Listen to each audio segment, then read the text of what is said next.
Hello everyone शांति पाठशाला को मु आपण मानंकु स्वागत जनाउछि। आजिकार एक नूतन वीडियो रे आमे आलोचना करिबा इंटरनेट उपरे एक सुंदर रचना। चैनल टिकु सब्सक्राइब करिनियंतु एवं पाखरे थिबा बेल आइकन टिकु प्रेस करि दियंतु। वीडियो टिकु शेष पर्यंत निश्चय देखिबे। चलंतु आरंभ करिबा। आजिर समय रे आमे इंटरनेट जुगरे बास करुछु। एहा सह एहा आम जीवनर एक गुरुत्वपूर्ण अंश होई पारिछि, जहा बिना आमे बंची पारु नाहु। एहा व्यतीत इंटरनेट हेउछि उच्च विज्ञान एवं आधुनिक ज्ञान कौशलर उद्भावन। आमे इंटरनेट सहित 24x7 संयुक्त। आहुरी मध्य आमे पूर्व अपेक्षा बड़ एवं छोट वार्ता एवं सूचना शीघ्र अन्य स्थान को पहुँचाई पारुछे। आग कालरे लोकमाने चिट्ठी द्वारा खबर पठाउथिले, मात्र आजी एहा एक सेकेंड रे संभवपर होई पारुछि।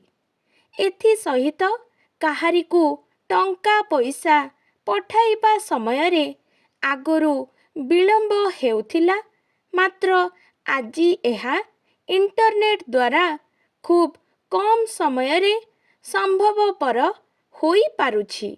इंटरनेट आवृत करुथिबा अंचलर आकलन करिबा अत्यंत कष्टकर।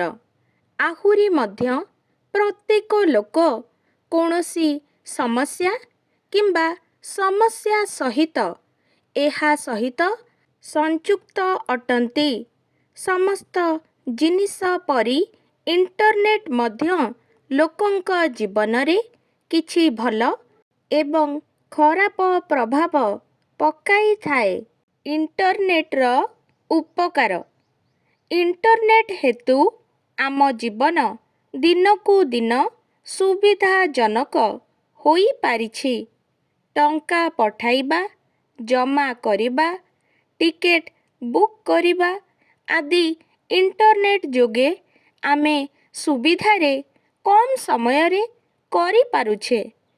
इंटरनेट परिवेश रे अनेक अवदान देइछि, जेहेतु विद्यालय एवं कॉलेज गुड़िक डिजिटल होई पारिछन्ति, जहा अगणित कागज संचय करुछि।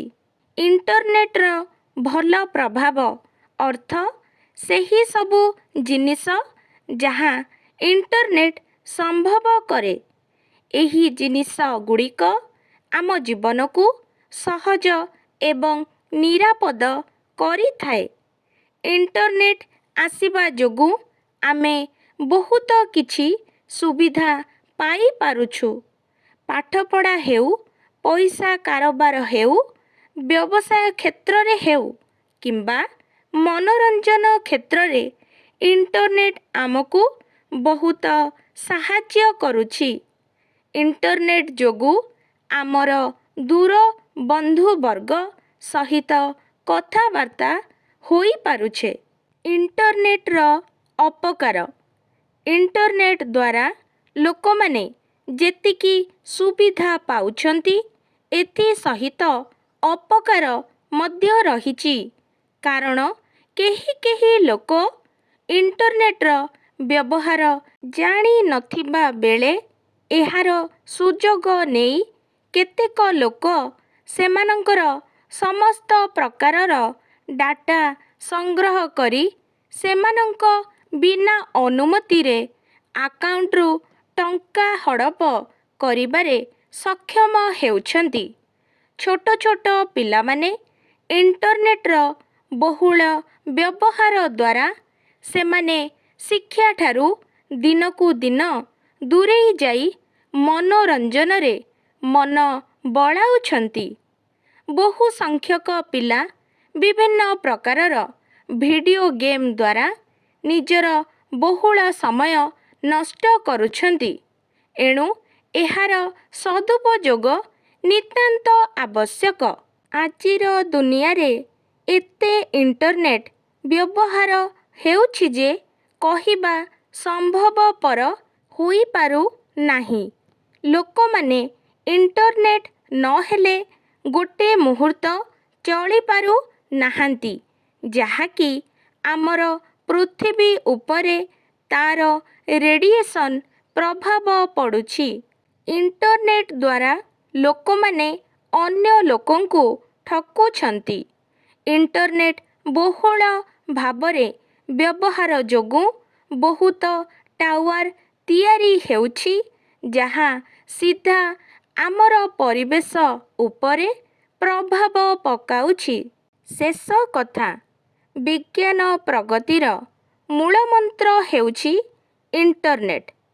ବିଜ୍ଞାନ ଯଦି ଆଜି ପ୍ରଗତିର ଚରମ ସୀମାରେ ପହଞ୍ଚି ପାରିଛି, ଏହା କେବଳ ଇଣ୍ଟରନେଟ୍ ଯୋଗେ ସମ୍ଭବ ହୋଇପାରିଛି।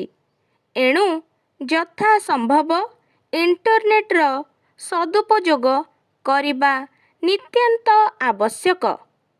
ଆଜିକାର ଭିଡ଼ିଓଟି ଆପଣଙ୍କୁ କିପରି ଲାଗିଛି କମେଣ୍ଟ ମାଧ୍ୟମରେ ନିଶ୍ଚୟ ଜଣାଇବେ ଏବଂ ଲାଇକ୍, ସେୟାର, ସବସ୍କ୍ରାଇବ୍ କରିବାକୁ ଜମାରୁ ଭୁଲିବେନି। ଧନ୍ୟବାଦ।